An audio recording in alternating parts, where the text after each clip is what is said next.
예, 시작합니다.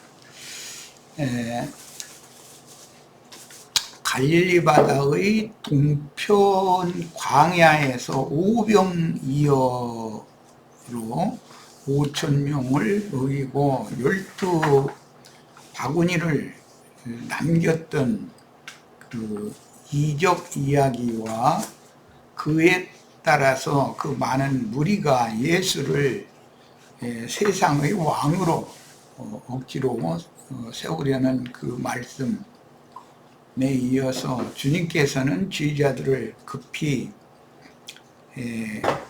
갈릴리 바다 건너편으로 배를 타고 건너가게 하시고 산에 올라가서 이제 기도를 하러 가시기 전에 많은 무리를 주님이 친히 다 흩으셨다는 말씀에 이어서 제자들이 그 밤바다에서 배를 항해하는데 역풍을 만났고 흉흉한 파도를 만났을 때 주님께서 바다 위로 제자들이 있는 배를 향해서 걸어오시면서 베드로와 제자들이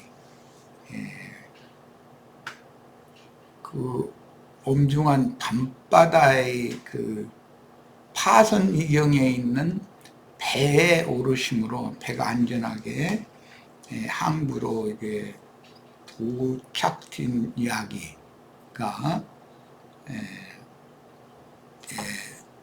우리들이 오늘 말씀을 나누고자 하는 말씀의 중심 주제입니다. 그러니까 지금 내가 서론적으로 얘기를 해놓은 이 마태복음 14장의 내용을 마음에 잘 담아 두시고 지난번에 집회 자료 4번 자료에서 남겼던 5페이지 바로 들어가도록 합니다. 5페이지 상단입니다. 자료 4번이죠. 4번은 자료의 5페이지 바로 들어갑니다. 성경에서 돌풍의 바람은 하나님의 심판이나 사람들에게 갑작스럽게 닥친 재난, 전쟁이나 기근 등을 몰고 오는 악한 영들의 강하고 급한 움직임을 상징하는데 바람이라고도 표현하고 말들이 이렇게 움직이는 걸로도 표현을 하죠. 사람을 미혹하는 교훈들, 갑자기 이해하기 어려운 세상의 풍속이나 유행이 휩쓸고 지나가면서 사람들의 정신세계를 손상시키고 해치는 것을 상징한다. 따라서 본문의 이 장면은 밤바다를 항해해야 하는 그 이력편주 제자들이 탄 배가 역풍과 강한 그 높은 파도에 지금 휩쓸려서 파선의 위경에 처해져 있는 이런 장면을 말하는 거예요. 칠흑같이 어두운 밤에서 인간의 항해술이 아무리 좋다 한들 특히 이 바다의 한 복판에서 이걸 만나게 되면 감당이 안 되는 거죠. 그것은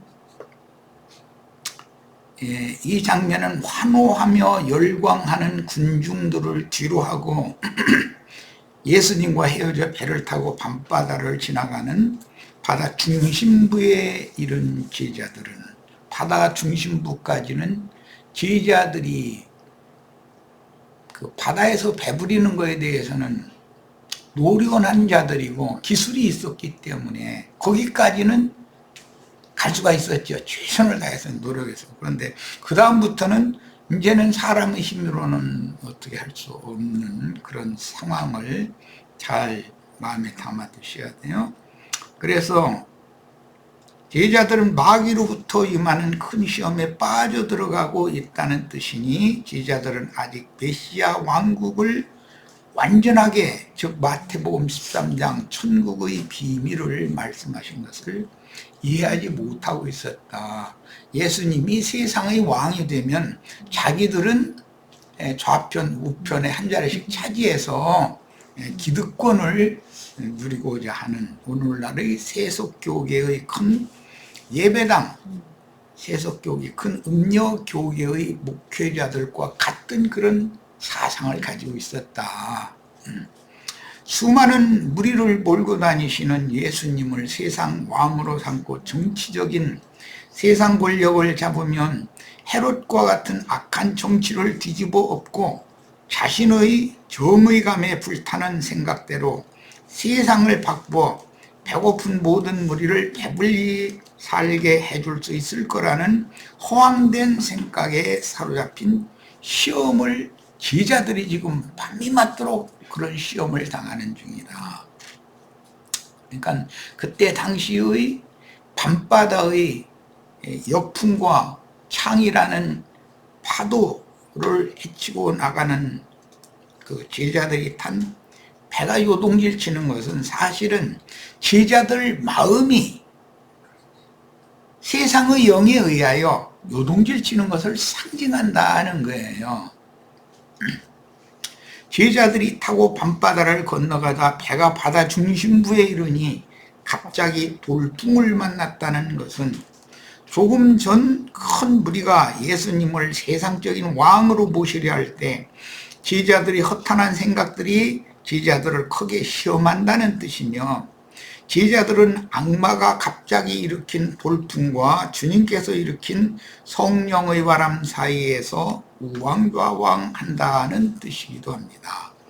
주님이 함께 하시지 않는 제자들만 태운 밤바다의 배가 갑자기 몰아닥친 돌개바람과 큰 파도에 휩쓸려 요동치는 것은 주님이 교회에 함께 계시지 않을 때는 제자들 나름의 계산이 서로 다르므로 세상적인 메시아 왕국이 세워지면 좌우편의 높은 지위를 얻고 배인 행세를 하고자 하는 허상의 시험으로부터 교회는 세상의 풍파를 등이 헤쳐나가기가 어렵게 된다는 교훈을 줍니다.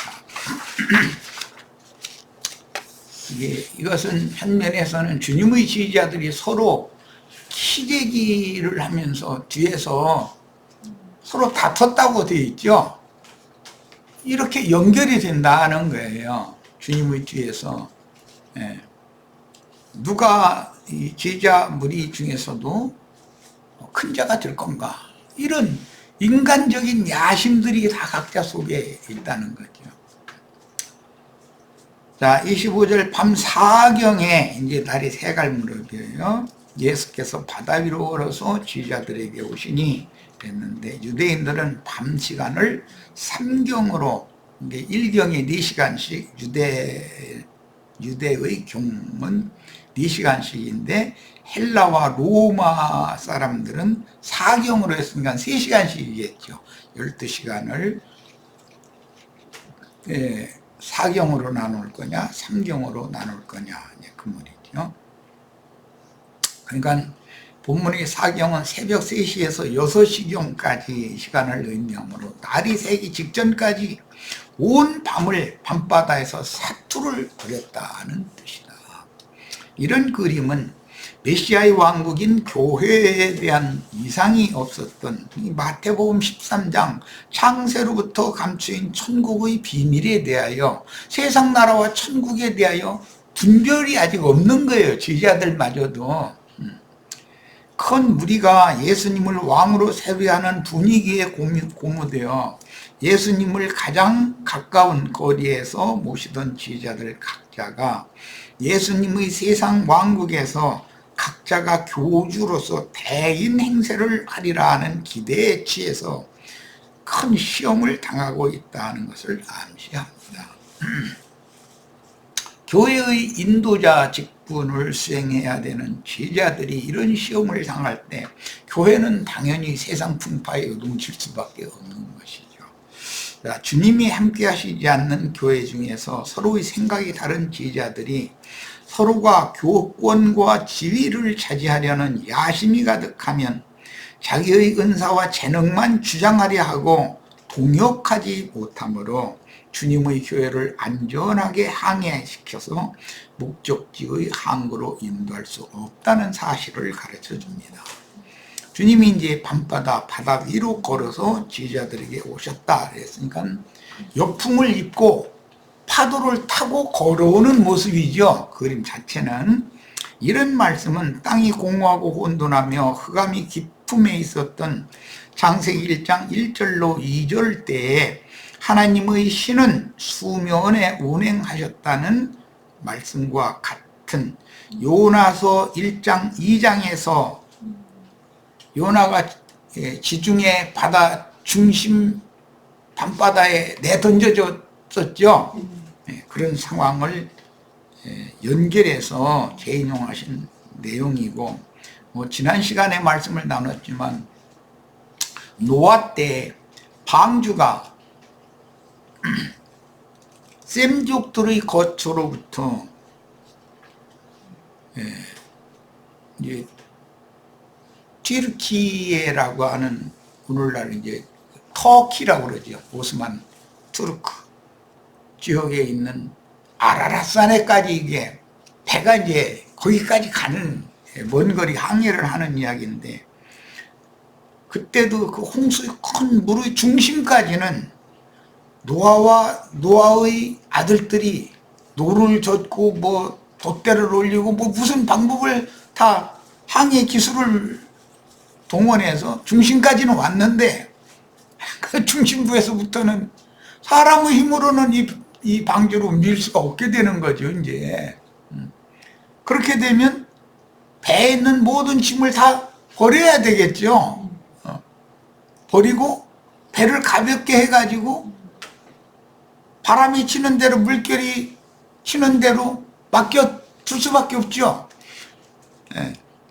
그러니까 그 중심부까지 올 때는 사람의 힘이 절대적으로 필요한 거예요. 그런데 사람이 힘이 다 빠졌어. 이제는 다 노잡이도 놓고 닷줄잡이 밧줄 다 놔버리고, 아니 나 몰라라 그러고 이제 될 대로 되라, 이제 이렇게 되는 거죠. 그러면 이제 물결에 따라서 배는 떠밀려 갈 수밖에 없죠. 그런데 아라랏산에 이르렀을 때는 안전하게 새 땅에 도착이 됐다는 거예요. 모세 때 갈대 상자에 어린 아기 모세를 넣어가지고 그 홍해란다, 나일 강에 이렇게 띄웠는데, 주님께서는 때를 맞춰서 바로 공주가 꼭 목욕을 하러 오는데 꼭 모세가 태워진 갈대 상자가 있는 그것으로 목욕을 하러 나왔다가 갈상자를 건져내가지고 모세가 구원받는 이야기가 나오죠. 우리들이 지금 교회 생활을 한다라는 것이 무슨 의미인지를 잘 이해를 할 필요가 있어요. 교회 생활이라는 것은 그런 방주에 제자들이 탄 배에 함께 타고 세상 나라, 이 세상 흉흉한 물결이 치는 바다를 건너서 천국으로 건너가는 그런 생활이다. 그걸 상징한다 이거예요. 그러니까 교회가 없이는 구원을 받을 방법이 없죠. 천국으로 가는 도구는 교회라는 도구이기 때문에 이런 걸 염두에 잘 두시고 이제 말씀을 추구하는 거예요. 바다 위로 걸어 제자들에게 오시니라는 말씀은 땅이 공허하고 혼돈하며 흑암이 깊음에 있었던 창세기 1장 2절 때에 하나님의 신이 수면에 운행하셨다는 그 내용이나 요나서 내용이나 사도행전 27장에 바울을 태운 알렉산드리아호 그 여객선이 지중해 바다의 중심까지는 그 선원들과 그 배부리는 자들의 노력과 힘으로 거기까지는 갔는데, 이제는 광풍이 대작하니까 그 뭐 노를 잡을 수도 없고 돛대를 잡을 수도 없고 어떻게 뭐 배를 어떻게 해볼 수가 없는 거예요. 그러니까 어떻게 돼요? 배에 있던 모든 기구를 다 버리는 거예요. 이제 먹어야 되는 그 밀까지도 다 버렸다는 거예요. 바다에다. 그리고 나서는 물결 치는 대로 바람 부는 대로 내맡길 수밖에 없는 거예요. 그런데 배가 떠밀리고 떠밀리더니 멜리데라는 섬에 딱 도달되잖아요. 자, 이것은 우리들에게 많은 것을 계시해 준다.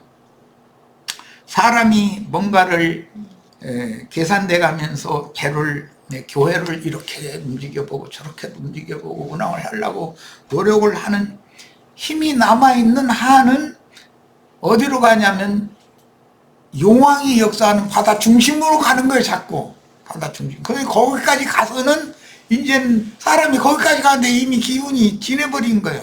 그럼 이제는 그 이후로는 주님을 만나 주님이 바다 중심에 요동치고 있는 그 배에 주님이 찾아와 주시지 않으면 배는 파손하고 다 빠져 죽는 거죠.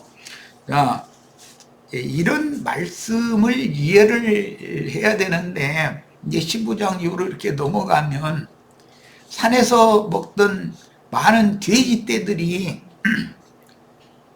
쥐엄나무 열매로 먹는 거잖아요. 그 돼지 치는 자들이 어떠하면 오늘 제자들이 배를 어떻게 잘못 운행을 시키면 주님께 맡기지 못하고 저희가 끝까지 어떻게 올라오면 배는 바다 중심에서 파손한다 그 말이에요. 이제 그런 것을 쉽게 이해하게 하기 위해서 산에서 먹던 2,000마리나 되는 큰 떼의 돼지떼가 7 귀신이 그들 속에 들어가니까 돼지떼가 비탈로 내려달아서 바다에 빠져서 다 몰사했다 이제 이랬어요. 그런데 돼지떼는 몰사하는데 제자들은 안전하게 바다를 건너서 안전한 항구에 도착했다. 그 얘기를 지금 하는 거예요. 자, 그러니까 교회 생활을 어떠한 교회에 내가 몸을 담고 거기에서 거룩한 성 새 예루살렘 주님의 왕국 천국에 이르도록 어떠한 교회에서 어떤 신앙생활을 어떻게 해야 할지를 지금 말하고자 하는 거다. 이게 목적이에요. 바다의 돌풍에 의해 일어나는 큰 물결은 세상의 영들이 주님이 함께 하시지 않는 상태로 제자들 각자의 재능과 각자의 능력을 믿고 교회를 주장하며 각자의 뜻대로 인도하려 한다면 이제 이렇게 되는 원인은 제자들 중에서도 큰 무리가 예수를 임금으로 세상 임금으로 삼으면 그 주님의 나라가 세상적인 그 육적인 배 채워주는 돼지 배 채워주는 쥐엄나무 열매로 배 채워주는 그런 세상 나라 같으면 그것에서 대인으로서 큰 자로서 이렇게 큰 소리 치고 사람들에게 영광을 받고 하는 그런 목회를 하고 싶어 했다는 말인 거예요. 오늘날 세상 교회 목회자들이 다 돼지 치는 자들이고 그들이 무슨 사상을 가지고 있는지는 우리가 이미 다 알아요. 익히 다 알아요. 그 사람들은 오로지 생각이 어떻게 하면 많은 사람들을 불러 모아서 큰 예배당을 세우고 거기에서 자기가 구원자인 것처럼 우상신이 되어져 가지고 짐승 우상이 되어 가지고 사람들에게 괴물 받고 영광을 받을까. 그들의 생각은 거기에 다 있다 이거예요. 그러나 주님이 이 밤에 제자들을 가르치고자 하는 것은 내가 앞장서서 세상의 악령들과 대적하면서 천국의 왕으로서 천국의 기초를 세워놓고 나면 너희는 나의 뒤를 이어서 천국을 세우는 사명을 목숨을 바쳐서 충성을 다해야 된다. 그걸 지금 이 밤에 체험적으로 가르치고자 한다는 거예요. 교리적으로 마태복음 13장에서 다 가르쳤지만 너희가 이 모든 깨달았느냐 하니까 예 깨달았나이다라고 했어요. 머리로는 다 알지만 체험적으로는 아직 경험을 천국을 세우는 사명이라는 게 뭔가에 대해서 이해가 없는 거예요. 아직은 지지자들이. 우리 형제 자매님들도 혹시 이런 말씀을 통해서 내가 지금 많은 가르침을 받았는데 교회를 인도하는 인도자로서 그 인도자를 어떻게 동역하고 어떻게 배를 항해를 잘하게 해서 최종적으로 안전한 항구까지 도달되게 할 것인지에 대해서 이상이 지금 현재의 지지자들과 같이 그렇게 불분명하실 수도 있어요. 바다의 돌풍에 의해 일어난 큰 물결은 세상의 영들이 주님이 함께 하시지 않는 상태로 지지자들 각자의 재능과 각자의 능력을 믿고 교회를 주장하며 각자의 뜻대로 인도하려 한다면 이 세상 임금인 마귀는 교회의 급속한 세속화로 인하여 파손하도록 도모하여 발악을 할 것이다. 세상 교회가 되는 것은 이런 원인이다라는 거예요. 그 당시 지지자들은 갈릴리 해변에서 나서 자라고 어부로 생활했던 사람들이므로 밤바다에서 풍랑을 만날 때 어떻게 대처해야 한다는 것을 너무도 잘 알고 있었지만 큰 무리가 예수님을 왕으로 세우려는 분위기에 편성된 생각에 사로잡혀 각자의 재능만 믿고 서로 합당하게 동역하지 못하고 인간의 경험과 힘과 노력으로 배를 항해하려 하므로 위기에서 안전하게 운항을 할 수가 없었던 것입니다. 밤이 맞도록 사투를 벌이던 지지자들이 탄 배는 여전히 위경을 견뎌내며 뒤집어지지 않았다는 것은 갈릴리 바다에 너무 익숙하였던 어부 출신의 지지자들이 더 이상 사람의 노력이나 경험으로는 돌풍과 파도를 이길 수 없어 이 세상 어둠의 권세를 능히 제압하는 주님의 구원이 너무도 절실하게 된 그때 주님이 바람과 파도를 잇고 지지자들의 배로 오신다는 것을 지금 계시로 보여주는 것이다.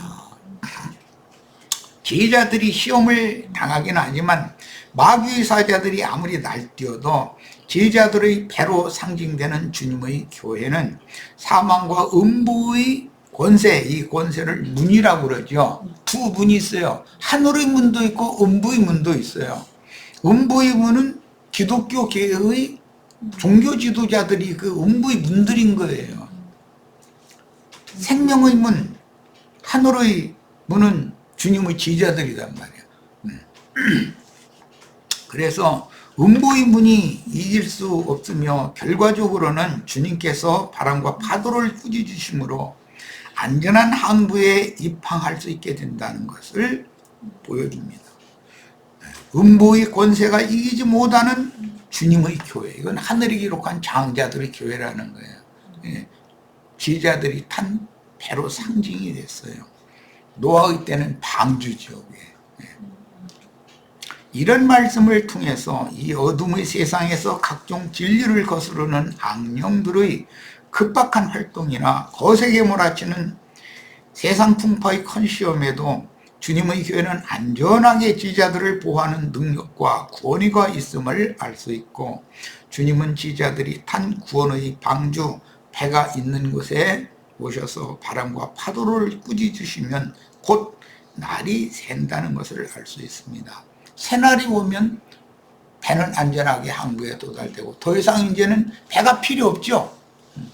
그 사도행전 27장에 보면 알렉산드리아 호가 멜리데 섬에 가까이 조간이 되었을 곳까지 떠밀려 왔을 때 고물에서는, 즉 배의 뒤편에서는 이 두 물이 합쳐지는 그 큰 파도로 인하여 배는 깨지고, 이물 앞에서는 사람들을, 헤엄칠 줄 아는 사람은 뛰어내려서 네가 헤엄쳐서 가고, 헤엄칠 줄 모르는 사람들은 배의 모든 기구들 다 뜯어가지고 그거 타고서 상륙하라고 해가지고 하나도 인명은 손상되지 않고 멜리데 섬에 다 도착됐다고 그랬어요.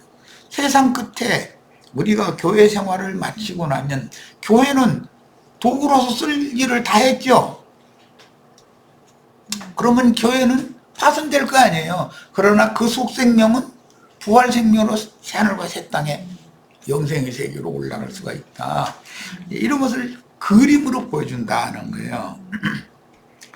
제자들이 그가 바다 위로 걸어오심을 보고 놀라 유령이라 하며 무서워해 소리 지르거늘 예수께서 즉시 이르시되 안심하라 내니 두려워 말라. 참 이런 말씀이 크게 들린다는 것은 이런 다급한 상황에서 참 어마어마한 힘이죠. 이게 이제 믿음의 능력과 힘이라고 그러는데 예수께서 깊은 흑암 중에서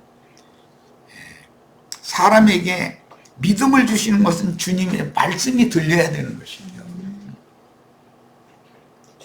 생사의 갈림길에서 사투를 벌이던 제자들이 배로 오실 때 바다 위를 걸어서 돌풍과 함께 오신 기적사건의 결과는 주님을 하나님의 아들이로소이다 라는 제자들의 신앙 고백을 하게 한 것이다.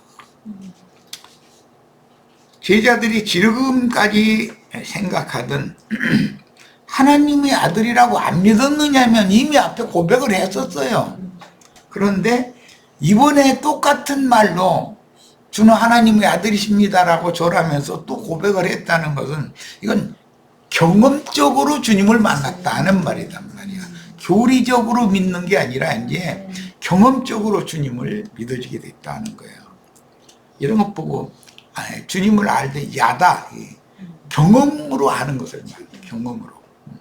제자들이 지금까지 생각하던 세상의 정치적인 메시아가 아니라 모든 창조 세계를 그분의 뜻대로 운행하시는 하나님의 아들로 인정하게 하시려고 제자들에게 이런 경험을 시켰는데 벳세다 광야에서 오병이어의 기적을 통해 예수님은 배고픈 세상 사람들이 배를 채워주는 메시아만이 아니고 우주의 지배자인 메시아라는 것을 체험적으로 깨닫게 했다는 뜻이다.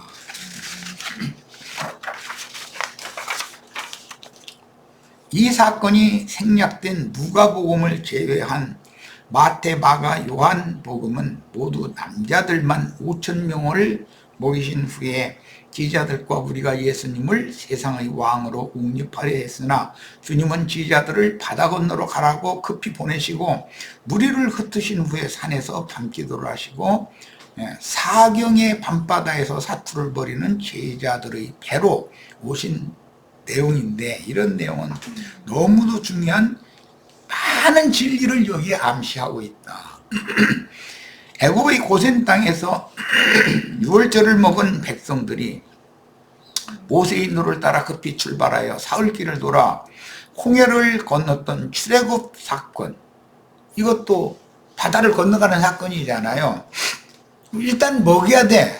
그 전에 유월절을 먹고 모세는 하나님의 지팡이에 의지하여 홍해바다를 건넜으나 예수님은 스스로의 초자연적인 능력으로 밤바다 위를 걸어서 제자들과 함께 배를 타고 밤바다를 걷는 기록을 하신 것은 예수님이 모세의 지팡이로 상징된 하나님의 능력이라는 사실을 암시한다.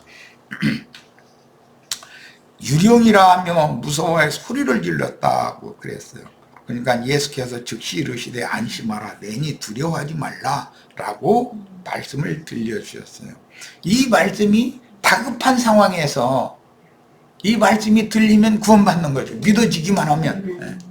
자, 본문 말씀은 예수님이 속세의 왕으로 등극하면 한 자리씩 차지하고픈 허망한 환상에 젖어 있던 제자들에게 다가오시는 주님은 바다 한가운데로 몰아치는 폭풍과 배를 집어삼킬 만한 흉흉한 파도의 모습으로 임한다는 사실을 암시합니다.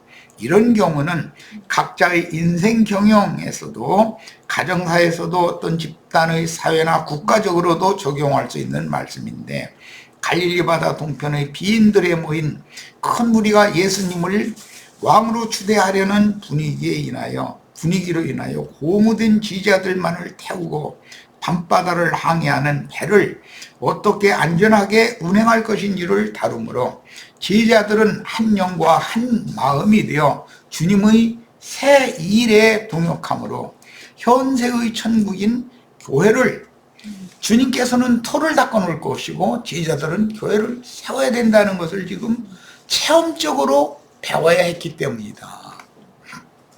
이게 장세로부터 감추인 천국의 비밀을 머리로 아는 것과 들어서 아는 것과 경험하여 아는 것은 다른 거다.